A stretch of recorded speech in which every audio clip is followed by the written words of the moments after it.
Minus sign omega T,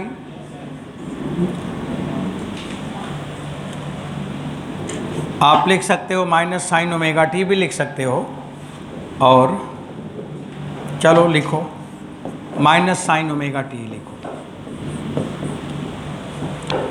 काश omega T का जब डिफ्रेंशिएशन करते हो ना तो माइनस साइन ओमेगा टी आता है।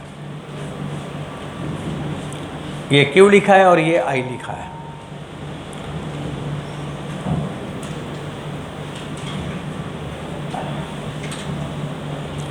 अब बच्चों एक बात आपको ये बताना है, ध्यान से समझ लो कि हमने I बराबर लिखा है D Q by D T. मैंने सही लिखा है कि गड़बड़ लिखा है, चेक करके बताओ। एक दिन आपको कैपेसिटर पढ़ा रहा था तो मैंने बोला था अगर कैपेसिटर चार्ज हो तो चार्जिंग करंट, और अगर डिस्चार्ज हो तो डिस्चार्जिंग करंट। मैंने तो करंट लिखा है, ये चार्जिंग करंट है कि डिस्चार्जिंग करंट। कैपेसिटर जब लाए थे तो शुरू में उसमें क्या था, चार्ज था, तो उसका चार्ज निकल रहा है, कम हो रहा है। तो कैपेसिटर चार्ज हो रहा है कि डिस्चार्ज हो रहा है?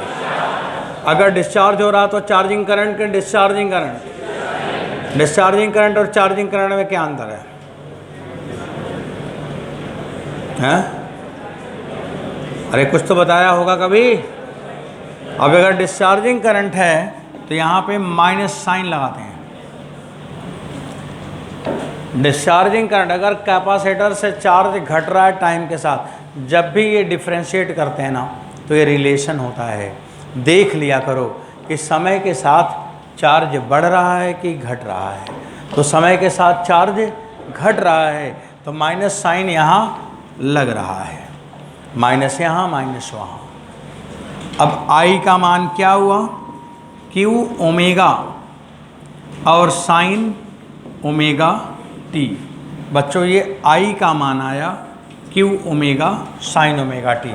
एक बात बताओ, ओमेगा कितना है? ओमेगा स्क्वायर की जगह 1/LC, तो ओमेगा का मान, हाँ, अगर ये पूछा जाए कि इसकी फ्रीक्वेंसी क्या है तो यहाँ पे हम लोग देख चुके हैं, हियर ओमेगा बराबर 1/LC। ओमेगा को आप लिख सकते हो 2πf बराबर 1/LC। आप फ्रीक्वेंसी को लिख सकते हो 1/2π रूट 1/LC। आप टाइम पीरियड को लिख सकते हो, टी का मान लिख सकते हो बराबर 2π रूट LC। ये टी का मान आ गया। आपको इधर मैंने बोला था कि जब ये फार्मूला आ जाएगा तो समझ लेना समाप्त हो गया। आज वो दिन आ गया, वो फार्मूला मेरे सामने आ गया कि नहीं? फार्मूला सामने, चलते चलते सामने। ऐसे ही वो दिन भी आ जाएगा जब आप मेडिकल कॉलेज और इंजीनियरिंग कॉलेज में चले जाएंगे। बस कंटिन्यूअस लगे रहो, सब आ जाएगा। और जिन्होंने इसको नहीं देख पाया उनको न इंजीनियरिंग कॉलेज में जाना है न मेडिकल कॉलेज में जाना है, उनको नहीं जाना है, वो नहीं जा पाएंगे। इसलिए हर चीज़ आपको देखना है अगर आपको सिलेक्शन लेना है। और अगर केवल टाइम पास करना है तो टाइम पास तो दुनिया कर रही है। बनाने वाले तो एक होते हैं और उसको खाने वाले तो सब हैं। बनाने वाला बनना है तो आपको कंटिन्यू एफर्ट रखना पड़ेगा। देखो धीरे धीरे चीज़ें सब सिस्टम में आती जा रही, एक एक बातों को हम देखते जा रहे हैं। जो कभी लिखा करते थे कैसा होगा कभी, आज वो सामने पहुंच गया। तो बच्चों मैंने अभी ये बोल रहा था कि वो कितने समय तक डिस्चार्ज हुआ, कितने समय तक चार्ज हुआ, तो T/4 आ रहा था, टी का मान आ रहा था। और वो टी का मान कितना है वो निकल रहा है। टी का मान कितना है 2π रूट LC। अगर टी का मान बढ़ाना है तो L और C को बढ़ा दो, और अगर घटाना है तो L और C को घटा दो। आपको क्या करना है, LC को चुन लो, जो होना है वो हो जाएगा, L और C पे डिपेंड कर जाएगा। अब आपके पास इतने इन्फॉर्मेशन दिख रहे हैं, टी का मान दिख रहा है, ओमेगा का मान दिख रहा है, और ये करंट और चार्ज का इक्वेशन दिख रहा है। बच्चों इसे हटाया जा सकता है। अब और देखते रहिए आप।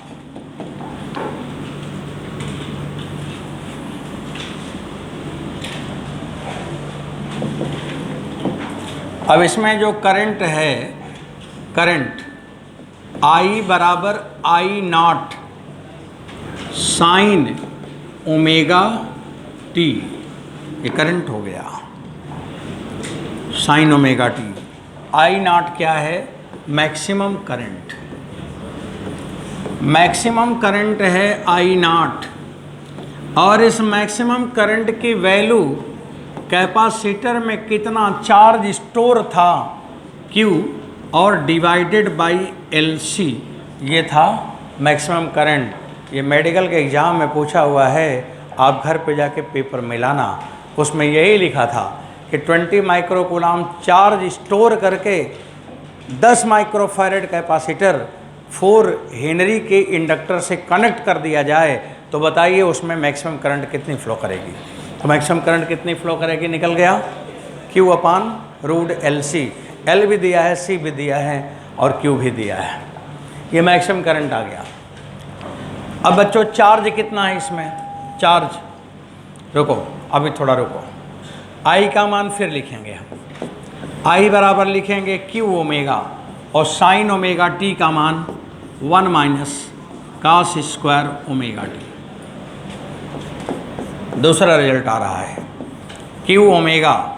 बताओ कास ओमेगा टी का मान क्या है? इक्वेशन नंबर 1 से देखो, Q square upon Q square.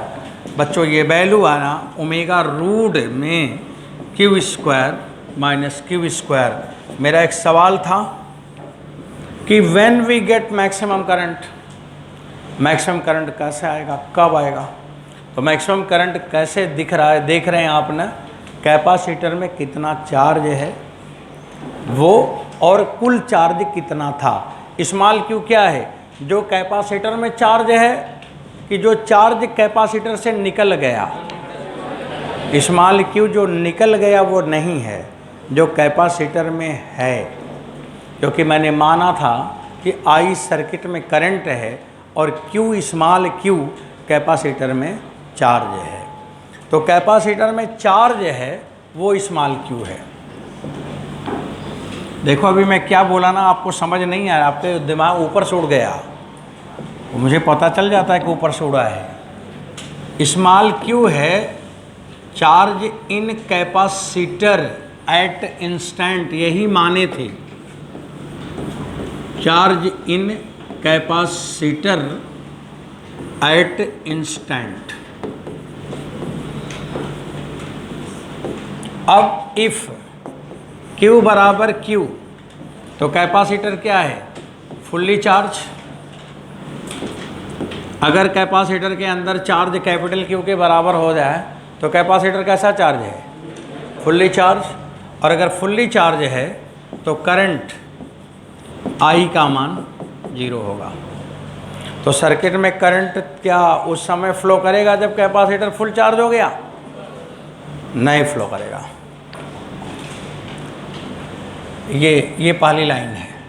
इसी जगह सारी दुनिया कंफ्यूज होती है कि आखिर उसमें मैक्सिमम करंट किस समय आई है, जब कैपेसिटर फुल्ली चार्ज था कि जब कैपेसिटर फुल्ली डिस्चार्ज था।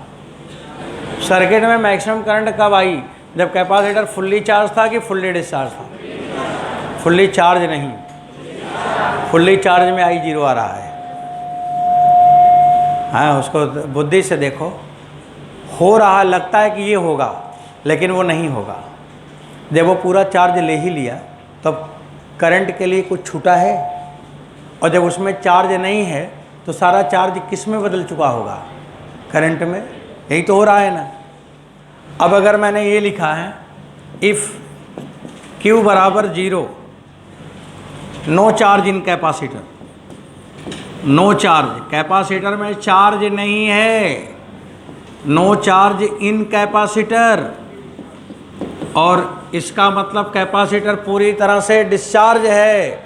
और उस समय अगर पूछा जाए करंट का मान क्या होगा, स्मॉल Q का मान यहाँ 0 करो तो I बराबर आ जाएगा Q इंटू ओमेगा, और ये क्या था आई नॉट। आई नॉट का मतलब कौन सी करंट है, मैक्सिमम करंट। तो बच्चों when we get maximum current, when capacitor have charge या हैव नो चार्ज, और when capacitor fully charge then current is, and when capacitor is fully discharge then current maximum. ये सवाल आता है और लोग इसका उल्टा लिख के घर आते हैं और गूगल पे ढूंढते हैं, उसमें लिखता है नॉट फाउंड। वो मेरे मैथमेटिकल रिलेशन में आ रहा है कि नहीं आ रहा है, सब जितनी भी बात पूछता है सब आपको दिख रहा है, सब दिखता रहेगा ऐसे ही। चलिए आगे फिर बढ़ा लेते हैं आपको। दो रिजल्ट तो आ गया, मैक्सिमम करंट कितना होगा और जिस समय कैपेसिटर में चार्ज है उस समय करंट कितनी होगी, वो दूसरा इक्वेशन है। रेड से दोनों लिखे हुए हैं, बॉक्स बना देते हैं दोनों में, जो ज़रूरी चीज़ें हैं, एक ये वाला और एक ये वाला। कभी ये पूछता कभी वो पूछता।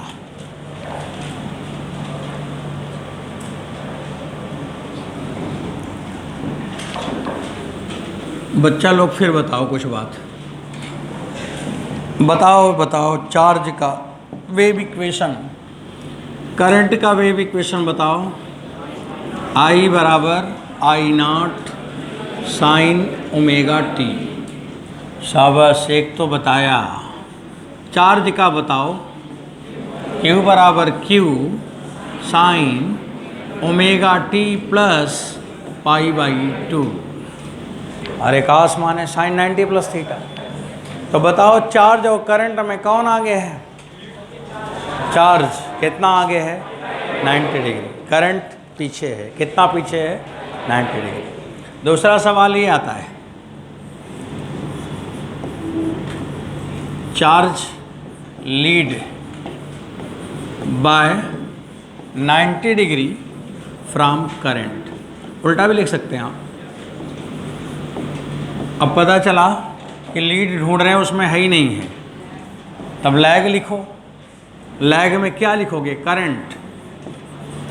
लैग, करंट पीछे है, बाय 90 डिग्री फ्रॉम चार्ज।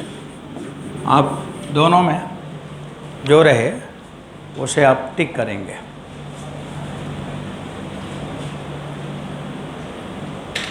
इसके बाद थोड़ा और आगे बढ़ते हैं।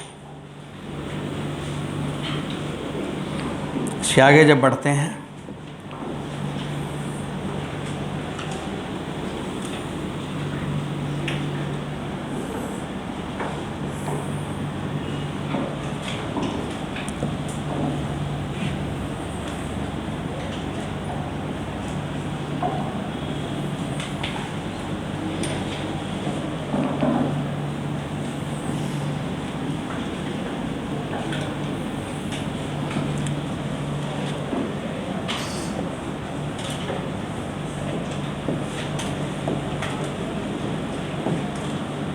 जीरो है,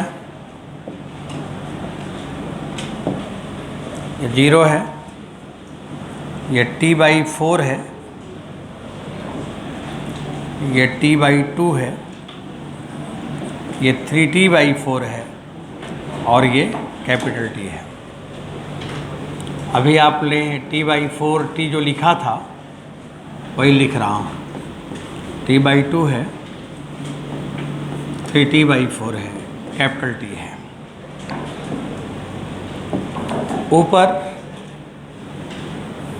चार्ज है और नीचे करंट है।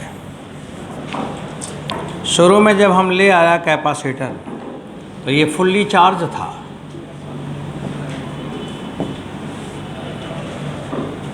बच्चों खड़बड़ कम करो, सुनो ज़्यादा। कैपेसिटर फुल्ली चार्ज था, इसके बाद फिर ये डिस्चार्ज हुआ, फिर चार्ज हुआ, फिर ऐसे आया, ऐसे ही बदला हुआ है। एक बार प्लस आया था पोलरिटी, फिर बाद में वही पोलरिटी जिधर माइनस था वो प्लस हो गया था, ऊपर प्लस था तो भाई नीचे माइनस हुआ। एक बार पोलरिटी बदला था ना, प्लस माइनस बदल रहा था। और करंट भी चेंज हुआ। करंट कैसे चेंज हुआ?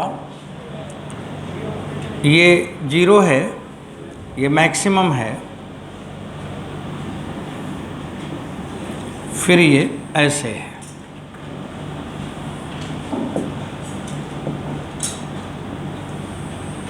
ये करंट की कहानी है। आपको दिख रहा है, ये दिख रहा है कि जब कैपेसिटर मैक्सिमम चार्ज रखता है कैपिटल Q, उस समय करंट 0 होता है, और जब ये कैपेसिटर में चार्ज 0 है उस समय करंट मैक्सिमम है Q ओमेगा। यही बात है, ये आपको दिख रहा है। तो ये बच्चों एक ग्राफ है। ग्राफ कभी कभी पहचानना होता है, उसको देख लो। पेपर में जब आता है तो आप ही को पहचानने के लिए आता है, मास्टर को नहीं। वो देते हैं और आप समझते हैं कि टीचर के लिए। हाँ, वो टीचर पहचाने, उनका सिलेक्शन हो, उनका जो होना था वो हो चुका है। आपका क्या होगा अब उसको देखो, क्योंकि दुनिया जो है अब आपके हवाले होगी। आप उस लायक हैं, दुनिया में मालिक बनेंगे कि नौकर ही बन के जिएंगे, ये डिसाइड करो। इसलिए मन लगा के चीज़ों को सीखो। अब आपको एक सवाल मैं देने जा रहा हूँ।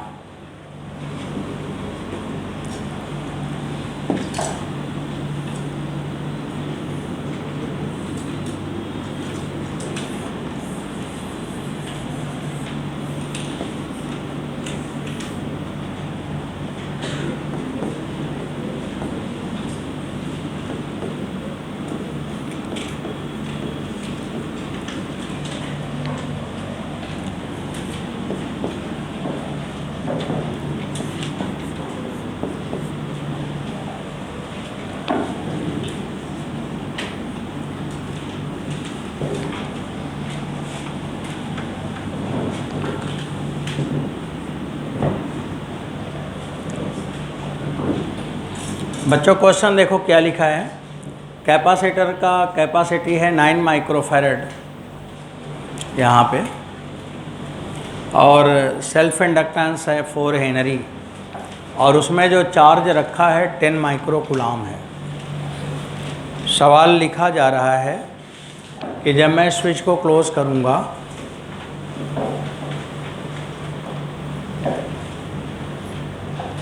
तो उस समय सर्किट में करंट कितनी है जब कैपेसिटर 60% डिस्चार्ज हो जाएगा। क्या बोला है? 60% डिस्चार्ज हो जाएगा। कोई वैल्यू तो भी दूंगा, अभी सोच के दूंगा कि कितना डिस्चार्ज हो जाए, अभी मैं बोलूँगा। तो लिख रहा हूँ, क्वेश्चन नीचे जगह है, लिख दिया जाए। Find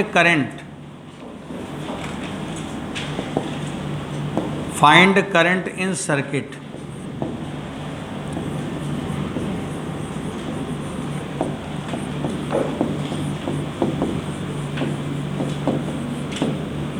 when capacitor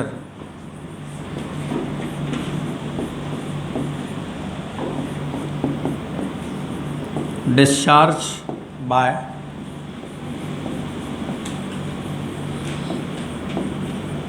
40%, discharge by 40%.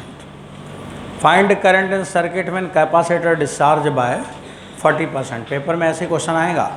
सवाल यही सब होते हैं जैसे आप छोड़ देते हो और उसे देखना नहीं पसंद करते हो। अब सीखो, लगाना है, सिलेक्शन लेना है। और ये जो पार्ट अभी चल रहे हैं, हर दिन आपको 2 सवाल मिल रहे हैं। 1 सवाल 2 सवाल हर दिन मिल रहे हैं, और वही मिल रहे हैं जो आप बोर्ड पे देख रहे हैं, वही पेपर में रिपीट हो जाएगा, कुछ नहीं बदलता।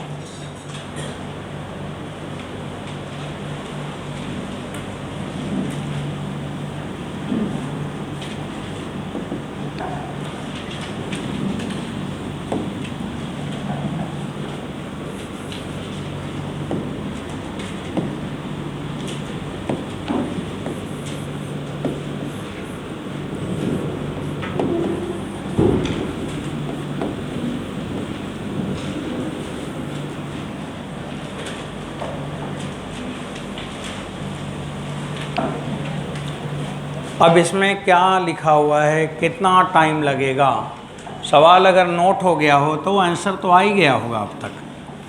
बच्चों आपको क्या क्या चाहिए? पहले तो फार्मूला चाहिए, Q बराबर ओमेगा और under root Q square minus Q square, सीधा सीधा। ये पहले फार्मूला याद आना चाहिए, है याद? तब आगे बढ़ो। आई बराबर हाँ करंट पूछ रहा हूँ, आई बराबर आई का मान पूछ रहा हूँ। अब थोड़ा रुके रहो, अब मत लिखो। ओमेगा हो गया under root Q square, small Q capacitor में कितना है, कैपेसिटर में कितना है, और 40% चला गया, डिस्चार्ज माने 40% ख़त्म हो गया, तो कैपेसिटर में कितना परसेंट है? 60% है।